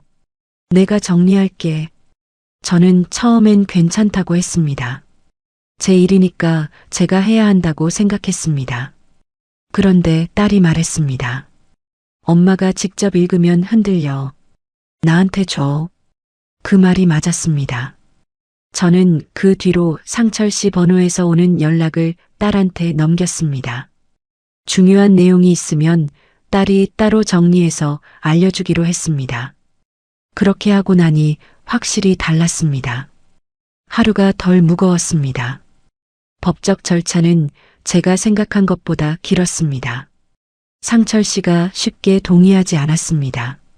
처음엔 자기는 잘못한 게 없다고 했고, 그 다음엔 협의로 조용히 끝내자고 했습니다. 조용히 끝내자는 말은 들리기엔 합리적인 것 같지만, 실제로는 책임 없이 흐지부지 넘기자는 말이었습니다. 저는 그 제안을 받아들이지 않았습니다. 변호사 선생님과 상의하면서 저는 처음부터 한 가지를 분명히 했습니다. 빠르게 끝내는 것보다 분명하게 끝내는 게 중요하다고요. 상철 씨가 한 일들이 사소한 부부 다툼이 아니었다는 것, 지속적인 인간관계 차단과 일상 통제와 공개적인 모욕이 혼인 파탄의 사유가 된다는 것을 분명히 남기고 싶었습니다. 그게 저한테는 돈이나 재산보다 중요한 문제였습니다. 내가 겪은 일이 진짜였다는 것을 기록으로 남기는 것, 그게 제가 그 절차를 통해 얻고 싶은 것이었습니다. 변호사 선생님이 말했습니다. 가지고 오신 자료들이 정황으로 충분합니다. 음성 메모, 문자 캡처, 통화 기록, 목격자 진술까지 있으니까요. 경분이 카페 앞 그날 상황을 확인해 주겠다고 했습니다. 수님 언니도 그 자리에 있었다며 자기도 말할 수 있다고 했습니다. 저는 그 말을 들으면서 목이 잠겼습니다. 제가 오랫동안 만나지 못하게 됐던 사람들이 정작 제가 필요한 순간에 이렇게 와주고 있었습니다. 그 사람들이 없었다면 저는 훨씬 오래 걸렸을 겁니다. 아니면 지금도 그 집에서 작아지고 있었을지 모릅니다. 그 생각을 하면 지금도 가슴이 먹먹합니다. 절차가 진행되는 동안 저는 배달 일을 다시 시작했습니다. 상철 씨 집에 있을 때 잠깐 구역을 줄였다가 빌라로 돌아온 뒤 원래대로 새 구역을 다시 맡았습니다. 처음 며칠은 몸이 좀 힘들었습니다. 그동안 몸이 늘어진 탓도 있었고 다시 일찍 일어나는 리듬을 잡는데 시간이 좀 걸렸습니다. 그런데 힘든 것과 괜찮은 것은 다른 문제였습니다. 몸은 힘들었지만 기분은 괜찮았습니다. 새벽에 나가면 배달 동료들이 있었습니다. 저보다 한참 어린 사람들도 있었고 비슷한 나이대도 있었습니다. 한동안 뜸했다고 하니까 어디 아팠냐고 물었습니다. 저는 잠깐 집안일이 있었다고만 했습니다. 그걸로 충분했습니다. 더 설명하지 않아도 됐고 아무도 더 묻지 않았습니다. 그 간단함이 편했습니다. 오전 배달을 마치고 돌아올 때 땀이 나면 그게 좋았습니다. 내 몸으로 뭔가를 했다는 느낌이 들었습니다. 상철 씨 곁에 있을 때는 제 몸이 작고 약하고 아픈 것으로만 정의됐는데 일을 나가면 이 몸이 충분히 움직이고 있다는 게 느껴졌습니다. 그게 이상하게 자존감 같은 것을 돌려주었습니다. 아프고 관리받아야 하는 몸이 아니라 제 발로 서서 움직이는 몸이었습니다. 복지관 모임에도 다시 나갔습니다. 오랜만에 나간 날 몇몇 분들이 어디 갔냐고 했습니다. 저는 잠깐 사정이 있었다고만 했습니다. 수님 언니가 옆에서 제 팔을 한번 꼭 잡았습니다. 아무 말도 없이 그냥 한번 잡았습니다. 그 손이 따뜻했습니다. 모임이 끝나고 사람들이 삼삼오오 나가면서 이야기를 나눴습니다. 누군가 자식 이야기를 했고 누군가 물가 이야기를 했고 누군가 요즘 무릎이 안 좋다는 이야기를 했습니다. 별것 없는 이야기들이었습니다. 그런데 저는 그 이야기들 사이에 앉아서 생각했습니다. 이게 원래 제 일상이었구나 싶었습니다. 별것 없고 요란하지 않고 그냥 사람들 사이에 앉아서 별별 이야기를 듣고 웃는 것. 그게 건강을 망치는 일이 아니었습니다. 그게 사람이 사람답게 사는 일이었습니다. 상철 씨는 그걸 감정 소모라고 불렀는데 저는 이제 그 말이 얼마나 잘못된 말이었는지 압니다. 사람 사이에서 오가는 이야기들이 별것 없어 보여도 사람을 살아있게 만드는 것들이었습니다. 상철 씨는 절차가 진행되는 내내 쉽지 않았습니다. 한 번은 변호사를 통해 연락이 왔는데 자기는 혜자 씨 건강을 위해 최선을 다했는데 그게 왜 통제가 되냐는 말이었습니다. 공개적인 장소에서 한 말은 걱정해서 나온 것이었고 인간관계를 정리하라고 한 것도 수면 치료를 위한 조언이었다는 말이었습니다. 저는 그 말을 전해 듣고 잠깐 멈췄습니다. 그 말이 틀리지 않을 수 있다는 생각이 잠깐 스쳤습니다. 정말로 걱정해서 그런 거라면 어떡하지? 라는 생각이요. 그 생각이 오래가지는 않았습니다. 하지만 그 생각이 들었다는 것 자체가 제가 얼마나 오래 그 말들을 배려로 받아들여 왔는지를 보여주는 것 같았습니다. 저는 수첩을 꺼냈습니다. 그리고 처음 장부터 다시 읽었습니다. 커피를 치운 날, 전화 시간을 정한 날, 경분을 길을 빼는 사람이라고 한 날, 카페 앞에서 친구들 앞에서 한 말, 딸 통화를 짧게 하라고 한 날, 배달 일을 그만두라고 한 날, 클라우드 설정을 몰래 켜둔 것. 하나씩 읽다 보니 그 생각이 사라졌습니다. 걱정이었다면 제가 커져야 했습니다. 저는 작아졌습니다. 그것 하나로 충분했습니다. 이혼 조정이 끝난 날은 비가 조금 왔습니다. 건물에서 나오면서 저는 우산을 펼쳤습니다. 딸이 옆에 있었습니다. 딸은 아무 말도 하지 않고 제 옆에서 같이 걸었습니다. 저도 한동안 말을 하지 않았습니다. 한 블록쯤 걸었을 때 딸이 말했습니다. 엄마, 밥 먹자. 저는 고개를 끄덕였습니다. 우리는 근처 국밥집에 들어갔습니다. 오래된 집이었는데 국물이 진하고 따뜻했습니다. 딸은 밥을 먹으면서 손주 이야기를 했습니다. 요즘 걸음마를 시작했다고 자꾸 넘어지면서도 또 일어나서 걷는다고 했습니다. 저는 그 이야기를 들으면서 웃었습니다. 눈이 접히면서 웃었습니다. 딸이 그 웃음을 보더니 말했습니다. 엄마, 그 얼굴이 엄마 얼굴이야. 저는 그 말에 잠깐 손을 멈췄습니다. 그리고 다시 밥을 먹었습니다. 국물이 짜지 않았습니다. 딱 맞게 간이 됐습니다. 그게 그날 참 맛있었습니다. 서류에 도장을 찍고 나오던 날 이상하게 울지 않았습니다. 서럽다는 감정보다 가볍다는 감각이 먼저 왔습니다. 나쁜 의미의 가벼움이 아니었습니다. 오래 들고 있던 짐을 내려놓은 사람의 가벼움이었습니다. 어깨가 올라가는 게 아니라 내려가는 느낌이랄까요? 그 뒤로 제 일상은 조금씩 다시 쌓였습니다. 빠르게 바뀐 건 없었습니다. 하루아침에 모든 게 좋아진 것도 아니었습니다. 불면은 여전히 있었습니다. 자다가 새벽에 눈이 떠지는 날도 있었고 한 번 깨면 다시 잠들기 어려운 날도 있었습니다. 그런데 그게 예전과 달라진 점이 하나 있었습니다. 이제는 잠 못 자는 게 두렵지 않았습니다. 전엔 잠을 못 자면 또 관리를 받아야 하는 상황이 됐고 그 관리가 두려웠습니다. 그런데 이제는 새벽에 눈이 떠져도 그냥 눈이 떠진 것이었습니다. 일어나서 따뜻한 물 한 잔 마시고 책을 조금 읽다가 다시 누우면 됐습니다. 잠을 설쳤다고 누군가한테 설명하지 않아도 됐고 그 이유를 따지는 사람도 없었습니다. 그 자유가 생각보다 컸습니다.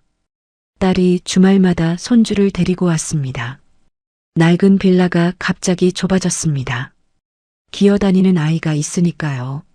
저는 아이가 장판 위를 기어다니는 걸 보면서 웃었습니다. 장판이 낡은 게 그날은 미안하지 않았습니다. 그냥 오래된 집에 새로운 사람이 들어온 것 같은 기분이었습니다. 손주가 뭔가를 잡으려고 일어서다 넘어졌습니다. 딸이 가려는 걸 제가 잡았습니다. 잠깐 봐봐. 아이는 넘어진 자리에서 잠깐 멈추더니 두 손을 짚고 다시 일어섰습니다. 그리고 또 걸었습니다. 저는 그 장면을 한참 봤습니다. 저도 그러면 됐습니다. 넘어진 자리에서 잠깐 멈추고 다시 손을 짚고 일어서면 됐습니다. 그게 거창한 역전이 아니어도 됐습니다. 그냥 일어서서 다시 걸으면 됐습니다. 경분과는 일주일에 한 번씩 만났습니다. 때로는 복지관 근처 카페에서, 때로는 시장 국수집에서 만났습니다. 별 이야기를 다 했습니다. 요즘 반찬 물가가 말이 아니라는 이야기, 복지관 모임에 새로운 분이 있는데 말이 좀 많다는 이야기, 경분 아들이 요즘 연애를 한다는 이야기, 아무 의미 없는 이야기들이었습니다. 그런데 저는 그 아무 의미 없는 이야기들이 너무 좋았습니다. 경분이 어느 날 말했습니다. 혜자야, 너 요즘 잘 자? 저는 생각하다가 말했습니다. 완전히 잘 자진 않아. 새벽에 가끔 깨. 경분이 말했습니다. 그럼 못 자는 거잖아. 저는 웃으면서 말했습니다. 근데 이상하게 그게 괜찮아. 예전엔 잠 못 자면 무너지는 것 같았는데 요즘은 그냥 오늘은 좀 설쳤네 하고 말아. 경분이 말했습니다. 그게 나아진 거야. 저는 그 말을 듣고 고개를 끄덕였습니다. 맞는 말이었습니다. 잠의 양이 늘어난 게 아니라 잠 못 자는 밤이 더 이상 두렵지 않게 된 것. 그게 제가 나아진 방식이었습니다. 봄이 됐습니다. 복지관 화단에 꽃이 피기 시작했습니다. 저는 모임이 끝나고 나오면서 그 꽃들을 잠깐 봤습니다. 별거 아닌 작은 꽃들이었는데 그게 그날따라 예뻐 보였습니다. 제가 꽃을 보고 예쁘다는 생각을 한 게 얼마만인지 몰랐습니다. 그런 생각을 할 여유가 없었거든요. 아니면 그런 생각을 해도 된다는 걸 잊고 살았거든요. 저는 그 꽃 앞에 잠깐 서 있다가 경분한테 전화를 걸었습니다. 경분아, 오늘 저녁에 시간 돼? 경분이 말했습니다. 왜 밥 먹자고? 저는 웃으면서 말했습니다. 응, 내가 살게. 경분이 웃었습니다. 야, 웬일이야? 어디서 돈이 났어? 저는 말했습니다. 배달비. 우리 둘이 한참 웃었습니다. 핸드폰 너머로 경분 웃음소리가 들렸습니다. 저도 웃었습니다. 눈이 접히면서 웃었습니다. 지금 돌아보면 저는 예순의 잘못된 사람을 만났습니다. 하지만 그 경험이 저한테 가르쳐 준 것도 있었습니다. 제가 뭘 잃으면 안 되는지, 뭘 지켜야 하는지, 뭐가 없어지면 제가 아닌지를 그전에는 생각해 본 적이 없었는데 그 결혼을 하고 나서야 분명하게 알았습니다. 배려는 편해지는 겁니다. 배려를 받으면 제가 커져야 합니다. 작아진다면 그건 배려가 아닙니다. 그 한 가지를 이제는 압니다. 상철 씨는 늘 걱정하는 얼굴로 건강을 핑계로 조용히 제 사람들을 정리하고 제 기분을 눌렀습니다. 직접 손찌검을 한 적도 심한 욕설을 퍼부은 적도 없었습니다. 그래서 저도 오래 속았습니다. 남들이 보기엔 좋은 남편처럼 보일 수 있었으니까요. 하지만 상처가 눈에 보이지 않는다고 상처가 아닌 건 아닙니다. 서서히 작아지는 것도 무너지는 일입니다. 사람이 살면서 그것들을 알게 되는 방식이 꼭 이렇게 아파야 하는 건 아니라고 생각합니다. 그런데 어떤 사람들은 이렇게 아프고 나서야 알기도 합니다. 저처럼요. 그래도 괜찮습니다. 늦게 알았어도 알았으니까요. 저를 살린 건 누군가의 관리가 아니었습니다. 제 이름을 불러주는 사람들, 제 웃음소리를 기억해주는 사람들, 제가 없는 동안 기다려준 사람들이었습니다.